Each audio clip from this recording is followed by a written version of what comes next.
the trip to the grocery store. Fun for a few, but for many others, a chore. A dreaded chore after one look at that grocery bill. Okay, we need... Oh, there are eggs over there. Okay, well, we're almost done, okay? Don't worry.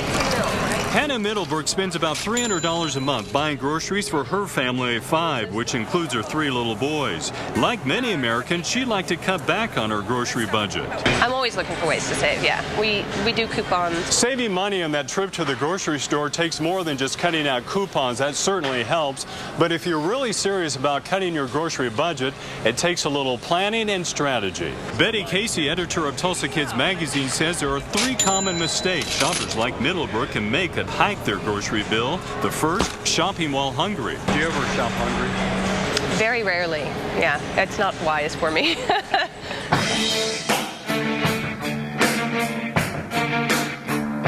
Everything looks good when our stomachs are screaming, "Feed me." But Casey says that definitely influences not only how much we buy, but what we buy. You may end up with some prepackaged things, some high-fat things, some high-sugar items that you had not planned on buying, and just because you're hungry and they're quick and easy to eat, you may end up buying more than you expect to buy.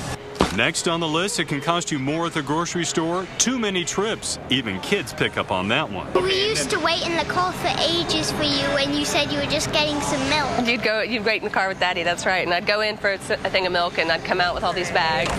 That jug of milk can end up costing you $30. Casey has a simple solution to that. Don't take the whole cart in. Don't even take a carry-on, because you'll end up grabbing a few extra things as you go through the aisle, and you'll end up spending a few extra dollars that you hadn't intended on spending just because you see something that might look good. And number 3 on the don't do this or you'll pay more list, don't take the kids. Come here, kiddo. Elliot, I'd like you to help me. Hang on, there's somebody walking through. Sorry. I understand. I think that's probably a good idea not to run into people. You think I'm going to get that? I don't think so.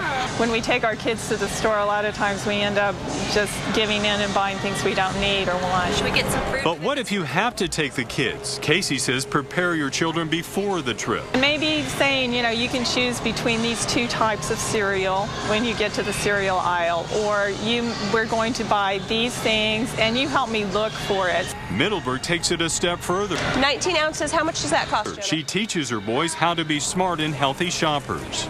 Does it tell you what the serving size is up here? What's sodium, can you remember? 89 cents. Are they okay? And there are other ways to avoid paying too much at the grocery store. Watch the price scanner. Mistakes are common. Only use coupons for items you normally use, and buy generic or store brands if you can. If you're really thoughtful in what you do, you could save $100 or more on your budget a month. We've got everything. Making your trip to the grocery store not nearly as expensive and far less dreaded.